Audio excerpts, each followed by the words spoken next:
સુરત શહેરના પીપળોદ ખાતે આવેલા ગણપતિવાસમાં બ્રધર ઓફ ભારત સંસ્થાના યુવાનો દ્વારા ગણપતિવાસની ઘરકામ કરતી મહિલાઓ સાથે રમત રમી અનાથ વિજેતા બહેનોને કીટનું વિતરણ કરવામાં આવ્યું હતું।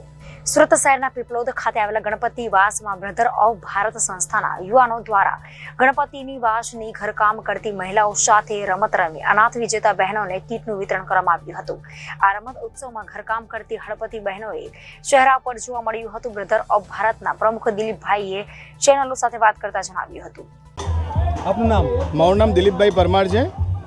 કઈ જગ્યા પર અત્યારે ઉપસ્થિત છો? શું કાર્યક્રમ રાખ્યો? અમે લોકો આ લેક્યુ ગાર્ડનની પાસે હળપતિ આવાસ કરને છે, જે બહુ આમ પછાત વર્ગ તરીકે ઓળખાય છે। તો અમે લોકો મહિલાઓ જે કન્ટિન્યુ કામ કરતા હોય છે, ફ્રસ્ટ્રેશન એ લોકોને બહુ હોય છે, એના માટે કોઈ વિચાર નથી કર્યો અત્યાર સુધીમાં। તો અમે એમને એવો વિચાર કે એમનું ફ્રસ્ટ્રેશન કેવી રીતે દૂર કરીએ, તો એનો સૌથી એક સારો છે ગેમ રમત રમાડો અને એમને ઇનામ આપો। ઇનામની અંદર અમે અનાજનું કીટનું વિતરણ કરીએ છીએ, તો એમને ઘરની અંદર મદદ બી થઈ શકે ને બહુ અમને પણ દિલને થોડું શાંતિ થાય। દિલીપભાઈ, આપની સંસ્થાનું નામ શું છે? અમારી સંસ્થાનું નામ છે બ્રધર્સ ઓફ ભારત। અચ્છા, આમાં કેટલા તમારા જેવા યુવાનો જોડાયેલા? અમે લોકો અત્યાર સુધી લગભગ 18 થી 20 જણ જોડાયા છે। હવે સુરતના અમે દરેક વિસ્તારોમાં એક એક કરીને ધીરે ધીરે કવર કરીશું।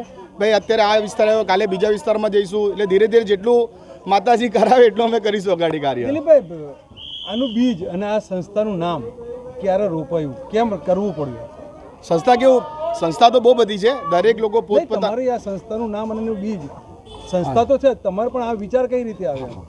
અમે લોકો બધા મિત્રો બધા બેસેલા હતા, તો કેવું કે આ રીતે કે સામાજિક કંઈ કાર્ય કરવું જોઈએ।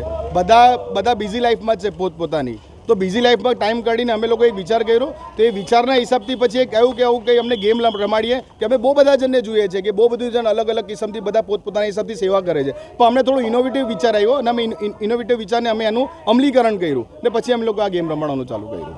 Reporter Hitesh Prajapati, Janadesh news, Surat.